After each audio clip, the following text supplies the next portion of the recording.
Olá a todos, estamos aqui para fazer a leitura do relatório do TEP referente ao mês de novembro. Estou aqui com o Narzi. A ideia é a gente bater um papo, como a gente faz todos os meses. E esse mês a gente vai fazer a leitura conforme as páginas do relatório, mas o mais importante é que teve um assunto que gerou muita polêmica mês passado, quando a gente fez um comentário referente ao edifício GPA. A gente vai passar por ele, vai comentar sobre as benfeitorias que estão sendo feitas. Então, assim, a intenção é sempre ser super transparente com os investidores, tá? Então, tudo bem, Nardi? Tudo bem, Bia? Vou te colocar depois na pergunta do GPA, só para você saber que vai chegar lá. Boa. Bom, vamos lá, a gente continua com o relatório com 100% locado. A gente, mês passado, teve a Bárbara aqui com a gente conversando. Então, se você quiser passar os resultados e falar um pouco do fundo em si e principalmente do que a gente colocou esse mês no relatório, que é referente o valor do condomínio versus o mercado, que foi isso que a gente trouxe de novo esse mês. Uhum. E a gente sempre tenta trazer alguma informação nova, alguma coisa bacana para mostrar para vocês, porque isso é muito fruto do trabalho da gestão. Tá? Então, assim, por que é importante o condomínio? Porque afeta diretamente o custo dos inquilinos. E é o que a gente busca melhorar. Tá? Então, vamos lá, Nath. Legal. Bom, passando aqui, então, a cota do fundo, a gente fechou R$ 82,80, patrimonial R$ 97,39, um PVP de 0,85, ou seja, significa que tem 15% de deságio na cota patrimonial. A gente tem aqui o nosso número de cotistas em 29.721, rendimentos. A gente fechou com 78 centavos, em linha com o que a gente vem divulgando aqui em Guidance, equivalente a um dividend yield mensal de 0,94. O fundo ainda tem uma pequena vacância financeira, como a gente já veio comentando nos outros relatórios, sempre que tem uma renegociação de contrato, a gente acaba fazendo algumas concessões, né, fazendo steps de descontos para o inquilino não ter um impacto logo de imediato de um aumento de 25%, 30%, 35%, que foram reajustes que a gente teve no portfólio, né, não foram reajustes de inflação no caso. A gente continua com o aluguel em atraso aqui do inquilino Aliar. Acho que o ponto positivo é que a gente deve conseguir um desfecho dentro do mês de janeiro, né? A nossa ação judicial está em curso, a gente provavelmente já deve receber todos os aluguéis em atraso em janeiro. É só um ponto, eu vou te interromper, Nádia, que é importante. A Aliar, ela paga, depois ela fica um tempo sem pagar. Isso. Né? O inquilino paga, fica um tempo sem pagar. Então, é uma coisa que vai e volta, que a gente está tentando regularizar e ver o que a gente consegue fazer. É isso. Bom, aqui eu vou passar assim super rápido, né? A nossa visão, acho que muitos devem ter percebido, o fundo teve um desconto considerável aí dentro do mês de novembro. Eu acho que o mercado está estressado, a gente teve muitas questões que ocorreram dentro do mês de novembro. O principal fator que precificou para baixo os fundos imobiliários de uma forma geral não foi só o TEP, até porque o IFIX ele caiu 2,1% no mês, é uma queda expressiva, né? Quando você fala em 2% o índice do IFIX caindo, é bastante. O TEP acabou tendo uma queda também, seguindo essa tendência do IFIX, muito em função do governo, né, que tem dado indicadores aí a respeito da questão fiscal, que tem deixado bastante estressado o mercado sobre a própria questão da precificação dos títulos públicos, que tem uma correlação no fim do dia aqui com o nosso mercado. Com isso também as taxas de juros futuros explodiram, e aí com isso a gente obviamente acaba tendo uma depreciação no mercado alternativo, que no caso a gente está falando aqui de fundos imobiliários. O fundo aqui, então, a gente, como a Bia disse, a gente continua 100% locado, a gente entrou agora no 14º mês sem vacância, continuamos aqui sempre muito próximos dos inquilinos, com o intuito aí de ver qualquer movimentação, a gente tenta, de uma forma antecipada, resolver. Como a Bia também comentou, a gente vai falar um pouquinho do custo de condomínio, que é um fator que a gente sempre fala muito, porque a gente, quando fala em melhoria dos ativos, a gente sempre fala, vai melhorar o valor do aluguel. Essa é uma parte. No fim, é importante também ter o custo de condomínio, porque quando a gente transaciona um ativo, o que a gente avalia? A gente avalia quanto que vai vir de receita líquida para o fundo, né? E aí o que acontece? Quando o inquilino ele avalia entrar ou não, ou ocupar ou não uma laje corporativa, o que ele avalia? Ele não avalia só o valor de locação, ele avalia o valor de locação, ele avalia o valor de IPTU e o valor de condomínio. Então é um pacote, entende? Então, assim, quando a gente chega e fala o fundo recebe a receita. O inquilino paga a receita, o condomínio IPTU.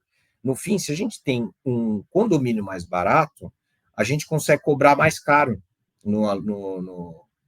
na locação, fazendo com que o pacote permaneça o mesmo. Só que, como a gente precifica no mercado receita, é importante a gente ter uma eficiência grande aqui nos condomínios do portfólio, que é o que a gente trabalha bem ativo aqui. Então, a gente incluiu aqui, então, o que está em andamento no Passarelli. A gente é um prédio que, do ponto de vista de maturação de portfólio, está chegando nesse período. A gente já fez grande parte das melhorias.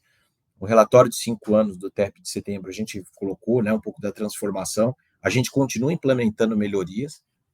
Um pouco mais estéticas, né? Então, a gente tem um muro ali que é virado para marginal, a gente terminou o revestimento em pedra, ficou super bacana. A gente está mexendo ainda no paisagismo, não está finalizado isso, tá? E a gente tem algumas outras obras acessórias, a gente está reformando o banheiro lá do último andar, que é onde tem também o auditório do prédio. Então, a gente tem trabalhado bastante a parte de melhorias. E aí, falando do condomínio, a gente traz aqui uma comparação, né? Então, o Passarelli é um condomínio super eficiente, a operação dele é super redonda, o condomínio lá, então, está R$ 15,84, e você tem em contrapartida um valor de locação, um valor de aluguel, de condomínio, perdão, de 24,12 na média. Né? Então, dá para ver o descolamento, né? Como a gente é tão mais eficiente do que o resto do mercado. O NAD é super importante a gente falar. A gente está pegando esse 24, região de Pinheiros, classe B. Então, a gente pegou no Sila essa informação. Então, sempre a gente considera que o mercado e os nossos pares de acordo com o Sila, no caso, que é o que a gente utiliza. Tá? Então, assim, da onde a gente vem isso? Classe B, no último trimestre, na região de Pinheiros. Sim. O que é importante falar é só do Passarelli. Aí a gente faz sempre projetos pilotos de serviços que podem ser úteis ou não para os usuários. E também tem vários que a gente vai implementando até ver se dá certo. Não é que a gente já entra impondo a nossa vontade. Não, a gente vai testando. Uhum. E é importante também comentar a respeito da especificidade de cada condomínio, porque é muito comum.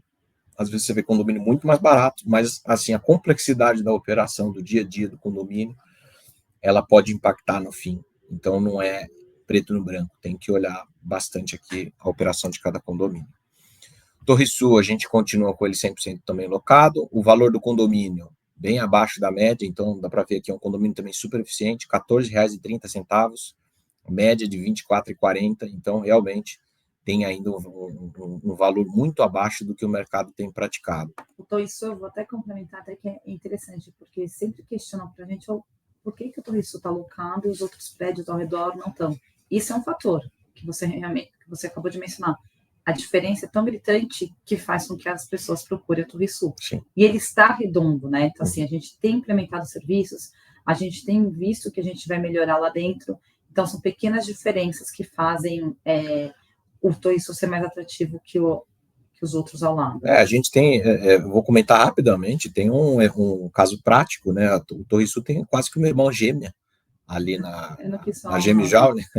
Que ele fica praticamente na frente, e é um prédio que, quando você olha por fora, é muito parecido, e você vai ver o valor de locação, o valor de condomínio, está muito abaixo, né? O Torre Sul é um prédio que transaciona ali na casa dos R$ 100, R$ 105 o metro quadrado da área Boma, e esse prédio irmão, praticamente, a gente monitora o mercado e a concorrência.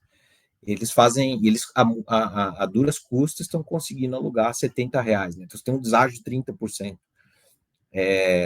Então, dá para ver que existe uma diferença bem grande na operação do condomínio. A gente colocou aqui esse mês também como destaque o que a gente tem trabalhado no Fujitsu. O Fujitsu é um prédio que entrou no portfólio lá no meio de 2021, quando a gente fez a operação de sale-leaseback com a Fujitsu. É um prédio que a gente tem mais da metade da participação, e agora a gente começou a trabalhar um pouco mais firme na parte de modernização. Né? A gente tem um plano de ação bem extenso, que ele não envolve só retrofit de lobby, envolve também a mudança da guarita, remoção de muro, mudança de paisagismo, retrofit de todos os halls dos elevadores de cada um dos andares, modernização da área lá da cobertura do prédio, que pode trazer um pouco mais de receita acessória. Então, a gente mexe em várias peças ao mesmo tempo. Esse projeto aqui, a gente trouxe algumas imagens de como ficaria. Quando a gente chegar e tiver, de fato, a aprovação disso, porque a gente tem que seguir um rito, a gente tem que levar isso para a Assembleia, montar um cronograma de investimento para a gente poder chegar e fazer com que o condomínio absorva isso de uma forma um pouco mais natural, que a gente não tenha que aportar dinheiro. Então, isso a gente vai levar para discussão em Assembleia, junto aos outros proprietários, e assim que a gente conseguir aprovar esses temas, a gente vai comunicando aqui. Inclusive, a gente pode depois até fazer um paralelo, né, Bia? Como é que está hoje e como é que vai ficar. A gente fez isso para o Passarelli, para o São Luís, que a gente já vendeu, e a ideia é mostrar a transformação do edifício. O Faria Lima, 1355, então, é um prédio que a gente já comunicou que a gente vem trabalhando uma redução, então é possível ver aqui que, apesar de estar no mesmo subsetor ali de região que o Passarelli, né, porque o Faria Lima 1355, ele está na Faria Lima depois da Rebouças, então ele já está na região de Pinheiros. Tanto é que ele é muito próximo do Passarelli, coisa de 2 quilômetros de distância, então o valor de condomínio acaba sendo o mesmo. É de comparação do mercado, né? De comparação do mercado. Mesmo ele estando na Faria Lima, então é super importante, porque isso. É a região que acaba determinando os peers, né? Exato. E aqui a gente tem um valor de condomínio, então você vê, né? Quando a gente foi comprar o prédio lá atrás, a gente bateu o olho aqui, R$30, a gente falou, nossa, tá um absurdo o condomínio, né? E a gente já chegou, então, compramos lá em março o ativo e a gente veio trabalhando junto à troca da administradora, junto aos outros proprietários, junto ao síndico, uma revisão do escopo de funcionamento. A gente deve levar para a Assembleia aqui uma redução de condomínio já para o mês de janeiro. Expectativa nossa aqui é de reduzir de 20% a 25%, e com isso a gente já deve ficar abaixo da redução. Quem que se beneficia com isso? O inquilino. O inquilino vai ficar muito mais feliz, porque vai cair em 25% o valor de condomínio que ele paga. E com isso, abre margem para aquilo que eu comentei, né? Para a gente poder trabalhar aluguéis superiores, porque a região da Faria Lima, principalmente classe B, ela ainda tem uma distância muito grande em valor de locação para classe A+. Você tem aluguéis de R$300 e você tem aluguéis de 140, 150, classe B. Então, tem um pouco de espaço para se percorrer para cima o aluguel. Essa é a leitura da gestão. É super importante falar que no FL 1355 a gente não tem mais do que 50%, que a gente tem no Passarelli, que a gente tem no Torre Sul. Então, isso torna essa questão também de aprovação num ritmo diferente do que a gente gostaria, porque a gente tem que conversar com todos os outros proprietários para alinhar os interesses e mostrar o que a gente pensa, o que a gente quer fazer. Então, é mais moroso, né? Então, isso é importante. Chegamos no GPA? Chegamos no GPA. Eu acho que tem 2 pontos que a gente gostaria de comentar. A gente teve muito questionamento aqui, e é sempre importante a gente receber esse feedback. Eu acho que a gente, logo que fez a aquisição, a gente colocou, né, que tinham muitas responsabilidades que ficavam por conta do inquilino, praticamente todas, na verdade, né? Então, assim, a gente aqui no caso, você vê, a gente não coloca nem o valor de condomínio, porque quem é responsável pela gestão predial, ou seja, da operação do condomínio, é o próprio Pão de Açúcar. Então, é um monousuário, só lembrando. Ele é um monousuário. É a sede deles, eles ocupam o prédio inteiro. Então, aqui a gente tem um pouco menos da gestão ativa no condomínio, na revisão de receita de áreas comuns, né? Porque você chega a falar, a gente pode mexer no escopo do estacionamento, botar um café, um mercado dentro do prédio. A gente não tem tanto isso nesse ativo. Então, a gente não tem como fazer um comparativo de valor de condomínio, até porque eles que fazem a operação e eles mesmos pagam, né? E a gente também colocou no relatório do mês passado que tinha alguns pontos em andamento, dentre eles uma parte de reforços estruturais. A gente entende o porquê dos questionamentos. A gente tem um outro fundo aqui dentro da casa, que teve algumas questões referentes à parte estrutural, mas aqui a gente está falando de uma questão totalmente diferente. E por que a gente incluiu e por que a gente monitora isso, né? Quando a gente estava fazendo a aquisição desse prédio, a gente faz uma série de estudos e da parte de diligência, e dentre elas a diligência técnica, que é onde a gente identifica aspectos técnicos, se eles são regulares, se eles precisam de algum tipo de reparo, se eles estão condizentes com a norma técnica, e com isso, quando a gente fez a diligência técnica, a gente teve um laudo que constava que existia necessidade de alguns reparos estruturais. E isso, de uma certa forma, causou um pouco de temor, mas é um reparo estrutural que a gente está falando, que não é que o prédio vai cair. Na verdade, são prédios que a gente está acostumado a fazer esses reparos estruturais, porque são prédios que são edificações mais antigas, né? Então, você chega e fala, a gente tem um prédio aqui que é um prédio de mais de 30 anos. Então, a gente realmente identificou isso. E aí, por que a gente colocou como responsabilidade do Pão de Açúcar? Porque quando a gente fez o estudo da aquisição, a gente não considerava que o fundo ia ter que desembolsar um dinheiro para deixar a estrutura como ela deveria estar, né? É só um exemplo bem menor, mas assim, é a casa dele. Então, ele tem que manter essa casa funcionando em ordem. Sim. É essa questão. E a casa dele desde o começo. Então, sem dúvida. E não teria problema, veja, se a gente tivesse que fazer esse reparo, mas isso teria que estar traduzido no preço de aquisição. Porque, no fim, essa parte ela foi financeira. A gente chegou e falou, olha, a gente não vai comprar o ativo se vocês não se responsabilizarem dentro de um prazo estabelecido para finalizar esses reparos, né? Então, a gente colocou, e realmente esses reparos, eles não são complexos, eles, inclusive, estão em fase final de trabalhos. A gente tem, do lado do fundo aqui, a gente contrata uma consultoria que eles vão semanalmente no ativo para verificar o andamento dos reparos. A gente até tem impermeabilização de laje, que também não está impactando em nada a estrutura, tá? Isso aí, na verdade, são pontos corriqueiros que estão acontecendo. E aí a gente deve ter a finalização agora no fim de dezembro, para início de janeiro, esses trabalhos de reforços estruturais, tá? Mas deixando claro, não é nada preocupante. A gente tem, inclusive, está acompanhando de perto, e a gente estabeleceu junto ao Pão de Açúcar, na ocasião, cronogramas para que eles fizessem isso, porque senão existem penalidades que eles teriam que arcar caso eles não fizessem os reparos dentro dos prazos previstos. Tá? Então, assim, só deixando claro o que não porquê. É uma novidade, que a gente já sabia, que isso foi negociado desde Foi negociado na época da aquisição, lá em maio. Tá? Mas a gente está à disposição para responder outros questionamentos, se voltarem, fique sempre à vontade. Acho que a intenção é, quando a gente abre uma informação, é também abrir para conversa. Sim. A gente colocou também a parte que estava tendo uma segregação ali dos terrenos com o Pão de Açúcar. A gente também comentou isso na época da aquisição. O Pão de Açúcar tinha o prédio, que é a sede, e eles tinham uma série de terrenos que, no fim, eles acabaram vendendo para a incorporadora, mas eles tinham que fazer ali a segregação física, que, no fim, é o que vai deixar com que a incorporação possa acontecer do lado do prédio residencial e o nosso fique só nosso, tá? Porque antes estava tudo junto, a gente teve que trabalhar a unificação de matrícula, então, tudo uma parte documental que está em andamento aqui, tá?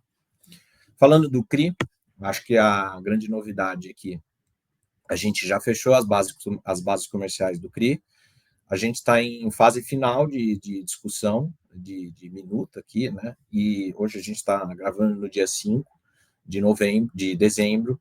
Nossa expectativa de liquidação do CRI vai estar ali entre o dia 18, dia 20, possivelmente passando até para a terceira semana de dezembro. E a gente tem que fazer o pagamento da segunda parcela do Pão de Açúcar, dia 30 de dezembro. Então, a gente vai ter um prazo operacional, a gente vai ter uma folga operacional para poder liquidar o CRI, mas acho que a parte importante é que a gente conseguiu assegurar condições comerciais bem vantajosas para o fundo, como a gente veio falando ao longo dos meses, né? Em setembro, a gente começou de forma um pouco mais incisiva comunicar a decisão do fundo em fazer a securitização, ao invés da emissão, por conta da deterioração do mercado, e com isso, a gente conseguiu condições comerciais para ter o carrego positivo, e aí a gente vai entrar no detalhe comercial dos impactos do fundo, perguntas e respostas, num material específico, quando a gente soltar o fato relevante na data da liquidação. Então, quando o fundo receber os recursos, tiver a liquidação do CRI, a gente solta um fato e a gente explica, e óbvio, a gente vai detalhar de novo no relatório de dezembro, quando a gente for fazer a leitura dessa questão. Exato, assim, não, a gente não fechou, assim que a gente fechar, vai ser feito um fato relevante com todas essas informações. Bom, aqui a gente manteve, então, em linha com o guidance, a gente distribuiu 78 centavos. O primeiro semestre do ano que vem, então, a gente deve ter um pequeno ajuste no guidance aqui, não deve ser nada fora das bandas, a gente vai explicar um pouco melhor, tá? Mas realmente, levando em consideração a questão aqui das distribuições, a gente deve ter um leve aumento nas distribuições, a gente vai comentar isso e vai soltar, inclusive, um guidance revisado, com o CRI dentro, com a securitização, e também a gente já deve abrir aqui um pouco do que se esperar para distribuições no segundo semestre do ano que vem, que aí vai entrar um pouco naquilo que sempre questionam, não vai ter ganho de capital para distribuir ali, mas a gente vai mostrar como é que vai ficar as distribuições do fundo. Então, eu acho que até do relatório, as outras páginas são acessórias mesmo, né, dos resultados, e o que a gente faz assim, os outros a gente realmente não tem muita novidade, né? Acho que só um ponto que a gente incluiu esse mês no relatório aqui, que foi um comparativo em relação ao restante do mercado de fundos de lajes corporativas no IFIX, né? Então, dentro do IFIX, a gente incluiu uma tabela que compara o TEP com os seus pares. E o que essa tabela aqui, traduzindo um pouco, que a gente quis passar de mensagem para o mercado, né? A gente tem hoje, então, um PVP de 0,85, ou seja, um deságio de 15% na cota, e a gente tem um dividendo dos últimos 12 meses distribuídos de 11,3% ao ano. Quando a gente chega e olha os demais pares, vocês vão ver que vai ter muitos fundos aqui, inclusive, que eles distribuem 15%, 11%, 11,74%, 12%, 14%, é mais do que o TEP distribui. Só que esse aumento de distribuição está condicionado a uma subvalorização adicional de cota, né? Então, vocês vão ver que esse dividendo está artificial, por quê? Porque a cota está tão barata, ela está com tanto deságio no mercado, que o mercado, na verdade, está pedindo um prêmio adicional para se investir nos pares. Então, quando a gente chega e traz para a realidade do TEP, o que a gente consegue construir aqui da parte de números? A gente tem o menor deságio do mercado de lajes corporativas e a gente tem, em comparação à média, um dividend yield distribuído nos últimos 12 meses muito próximo da média. Ou seja, a média do mercado é ter 40% de deságio e distribuir praticamente o que a gente distribui, que é os 11,73%. Então, a gente entende que isso traduz bastante da solidez da gestão, do portfólio, principalmente do que a gente tem trabalhado a nível de gestão dos ativos e da parte de locação, ou seja, o fundo está caminhando aí ao fim de dezembro, 15º mês sem vacância. Então, a gente incluiu como algo informativo, mas que é importante na hora dos investidores analisarem investir no nosso fundo. Aqui a gente manteve, então, aqui esses slides. Então, basicamente, essa foi a leitura do nosso relatório. Não sei, Bia, você quer comentar algum outro ponto? É importante, a gente sempre tenta fazer coisas novas no relatório, isso que você mencionou agora, para ser mais transparente e fazer uma comparação. Que nem você falou no começo, a gente está descontado, é menos que o mercado, mas a gente está descontado, a gente tem uma previsão para o primeiro semestre de distribuição, que é referente à venda do São Luís. Então, isso é importante sempre o investidor considerar, né? Então, olhar como um todo, não olhar no curto prazo, 1 mês, 2 meses, olha 6 meses para frente, olha o potencial que o fundo tem. Tá? Então, assim, e a gente tenta busca sempre ser o mais transparente possível. Tá? Então, assim, a gente está à disposição, ri@telos.com.br, e é muito fácil acessar todo o time aqui da Telos. Tá bom? Obrigada, gente. Obrigada, Bia. Nazi. Tchau, tchau. Tchau, tchau.